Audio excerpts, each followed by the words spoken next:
बिस्मिल्लाहिर्रहमानिर्रहीम। अस्सलाम वालेकुम students of class 10 secondary stage English book 2 और यूनिट 4.5 स्टडी स्किल्स। आप लोगों को वैसे मालूम है कि मैं किसी भी यूनिट का 0.5 नहीं करवाती हूँ, लेकिन इसकी एक्सरसाइज 1 मैं करवा चुकी हूँ। किसी स्टूडेंट की रिक्वेस्ट पे ही मैंने करवाई थी और इसकी एक्सरसाइज 2 भी किसी स्टूडेंट किसी व्यूअर की रिक्वेस्ट पे मैं आज करवा रही हूँ। इसी तरह इसका यूनिट 4.6 जो है फ़न एक्सरसाइज, ये भी मैं आज किसी स्टूडेंट ही की रिक्वेस्ट पे करवाने जा रही हूँ। चलिए जनाब आ जाते हैं अपनी एक्सरसाइज की तरफ। ये है पहले 4.6, पहले क्वेश्चन पे आ जाते हैं जी। तो इसमें हमें करना क्या है, यहाँ पे हमें बहुत सारे प्रोफेशंस के नेम इन्होंने मेंशन किए हैं जो कि नॉट कॉमन प्रोफेशंस, और यहाँ पे हमें उनकी मीनिंग भी बताई गई कि प्रोफेशंस क्या हैं। करना ये है, choose some uncommon profession like the ones mentioned above. You may choose one of the above professions और any other. State what you will become, what will you have to do to become that, why do you want to become that, how will that help you in your future life, etc. अच्छा जनाब, you can use pictures. अच्छा जनाब, ये तो ज़ाहिर है आप लोगों के करने का है। अगर आपको करना है, आपको अगर टास्क स्कूल की तरफ से मिला है तो ये पिक्चर्स वगैरह कलेक्ट करने का काम ऑब्वियसली आप खुद करेंगे, ये है। और दूसरा जो हमें 4.5 की जो एक्सरसाइज 2 है उसमें हमें करना क्या है कि हमें 3 डिफरेंट प्रॉब्लम्स का, इससे पहले हमने जो प्रॉब्लम्स का काम किया था तो वही हमें 3 कोई फर्दर प्रॉब्लम्स जो है वो सोचने हैं और उनके बारे में, पाकिस्तान के लिए प्रॉब्लम्स के बारे में हमें लिखना है। और उसके बारे में ज़ाहिर है कि हमें क्रिटिकल थिंकिंग जो स्टेप्स हैं जो ऊपर दिए गए हैं कि why it exist and possible solutions, ये लिखने हैं। क्लस्टर फॉर्म लिखना है, बट मैंने आपके लिए इसी तरह टेबल के फॉर्म में ही प्रिपेयर किया हुआ है। आप क्लस्टर फॉर्म में इसको खुद कर लीजिएगा। तो पहले हम ये देख लेते हैं 4.6 एक्सरसाइज 1 जो है, linguist. I want to become a linguist because I love talking and making new friends.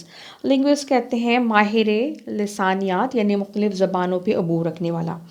तो I want to become a linguist because I love talking and making new friends. So being a linguist will help me to do what I always loved.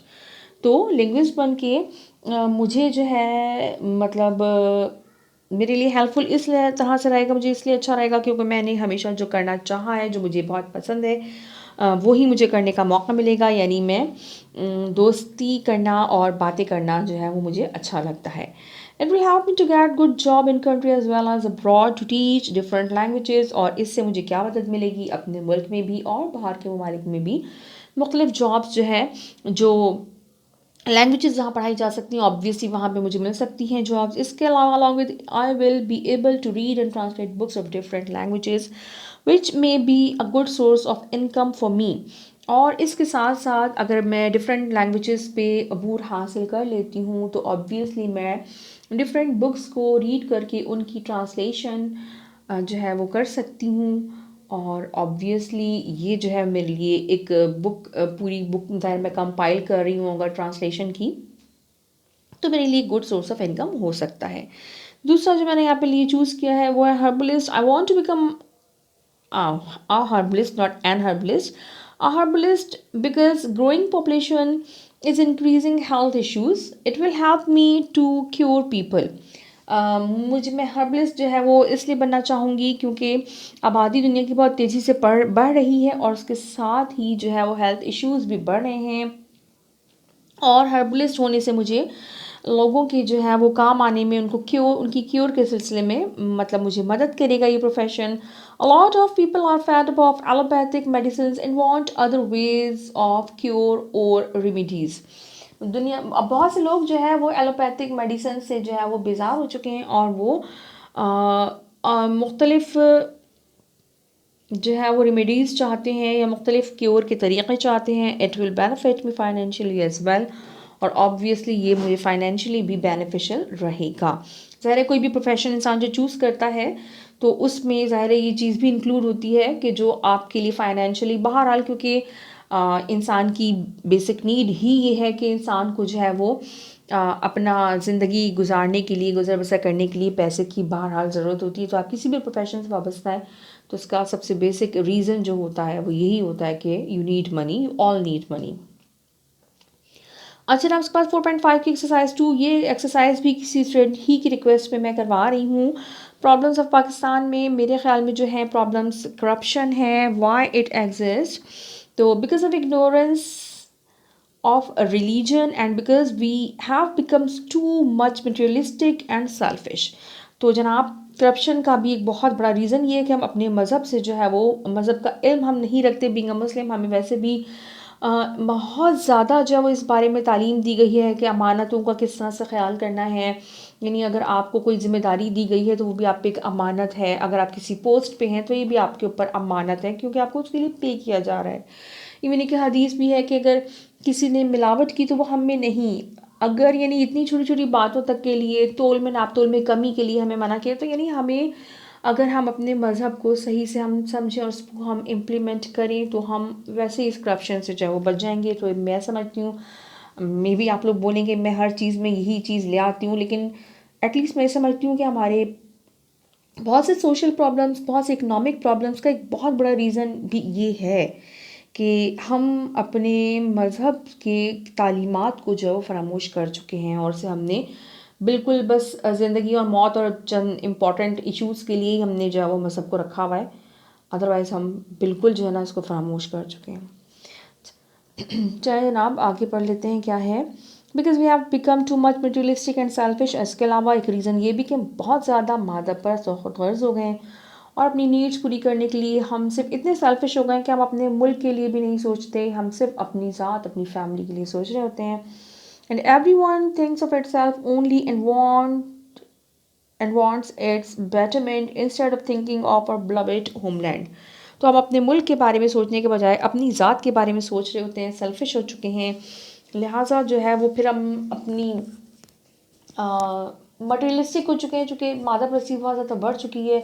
तो compete करने के लिए बहुत से लोग जो है वो फिर रिसोर्सेज जो है वो उनको गलत यूज़ करते हैं, करप्शन जो है उसमें इन्वॉल्व होते हैं। पॉसिबल सोल्यूशन क्या हो सकता है? We need to think broadly of our country. हमें अपनी सोच को वसअत देना होगा, अपने मुल्क के बारे में सोचना होगा। रिलीजियस पर्सनैलिटीज़ और scholars should play their role to culminate this evil. और मजहबी रहनुमाओं और मजहबी उल्मा को भी अपना रोल प्ले करना चाहिए इस ईवल की कल्मिनेट करने में। School should also teach students patriotism. और स्कूलों को भी चाहिए कि वो बच्चों को पेट्रियाटिज़म की तालीम दें। दूसरा प्रॉब्लम जो और बहुत सारे प्रॉब्लम्स में से एक प्रॉब्लम है health problem. The main reason जो मैं समझती हूँ is huge population because we have remained unable to control the increment in population growth। एक बहुत बड़ा रीज़न हेल्थ प्रॉब्लम का ये है कि हमारी जो आबादी है हमारे मुल्क की वो बहुत ज़्यादा बढ़ रही है और हम इस आबादी की ग्रोथ को जो है वो कंट्रोल करने में नाकाम रहे हैं। Second is corruption the funds. और बहुत बड़ा एक रीज़न ज़ाहिर है कि करप्शन है, क्योंकि जितने भी फंड्स हैं बहुत ज़्यादा रिसोर्सेज नहीं है, लेकिन जितने भी अगर वो भी हम फेयरली यूज़ करें तो बहुत से प्रॉब्लम्स हमारे कुछ ना कुछ तो फ़र्क पड़ेगा ना। लेकिन बात यह है कि जो भी हम फंड्स भी अगर रिलीज़ किए जाते हैं वो भी फेयरली यूज़ नहीं किए जाते। सेकेंड करप्शन द मतलब हेल्थ प्रॉब्लम का रीज़न, करप्शन भी एक रीज़न है क्योंकि जो funds release for health facilities are not utilise fully for where they are granted. यानी जहाँ के लिए उनको ग्रांट किया जाता है, जो हमें बजट में शो किए जा रहे होते हैं, वो ऑब्वियसली वहाँ यूज़ नहीं हो रहे होते। तो जनाब सॉल्यूशंस में impartial accountability should be done. गैर जानिबदाराना एहतसाब की ज़रूरत है। A fair and better system should be made to monitor that all the granted funds are being used appropriately. Population growth should be controlled। अच्छा जनाब, गैर जानिबदाराना एहतसाब किया जाए, एक फेयर बेटर सिस्टम बनाया जाए जो कि इस फंड्स को जो ग्रांट किए जा रहे हैं उनकी अप्रोप्रिएट यूजेज को मॉनिटर करे। इसके अलावा पॉपुलेशन की ग्रोथ को भी हमें कंट्रोल करने की ज़रूरत है ताकि हम अपने महदूद वसाइल में ही जो है वो बेहतर अंदाज में गुजारा कर सकें। तीसरी एक बहुत बड़ी problem political instability.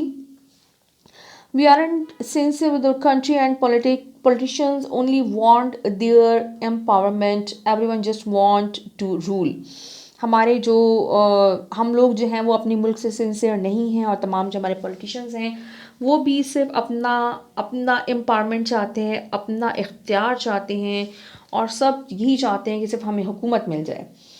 Powerful and stable government who do not have any fear. हमें एक ऐसी पावरफुल और स्टेबल गवर्नमेंट की ज़रूरत है जिससे कोई खौफ ना हो कि उसको कोई हटा देगा। हम मतलब हमारी जो भी हुकूमतें होती हैं वो इसी खौफ का शिकार रहती हैं कि जनाब हमें जो है वो हटा दिया जाएगा, तो हम जो एनर्जी हमारी गवर्नमेंट्स यूज़ कर सकती हैं अपने मुल्क के लिए।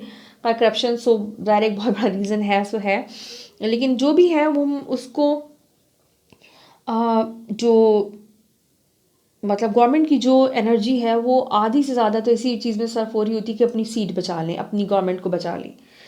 तो हमें एक ऐसी पावरफुल गवर्नमेंट की ज़रूरत है जो जिससे इस चीज़ का खौफ या ख़दशा ना हो। जनरल मुशर्रफ साहब के दौर में हमारा वाहिद एक वो मतलब एक ऐसा रहा है जिसमें पूरा टाइम जो है सबसे पहला वही दौर था कि असम्बलीज़ ने अपनी मुद्दत पूरी की। असम्बलीज़ ने अभी भी बाद में भी मुद्दत पूरी की है, लेकिन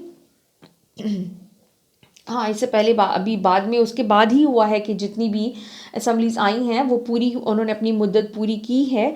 लेकिन अब यहाँ पे जैसे गवर्नमेंट की जो पार्टीज चेंज हो गई। मुशर्रफ साहब का ये बहुत बड़ा कारनामा है, एटलीस्ट मैं समझती हूँ कि उन्होंने उनके दौर हुकूमत में पहली बार जब वो एज अ प्रेसिडेंट रूल कर रहे थे तो उनके टाइम में पहली बार ये हुआ था कि किसी भी जो इलेक्टेड गवर्नमेंट है उसने अपने पूरे 5 ईयर्स का टेन्योर मुकम्मल किया हो।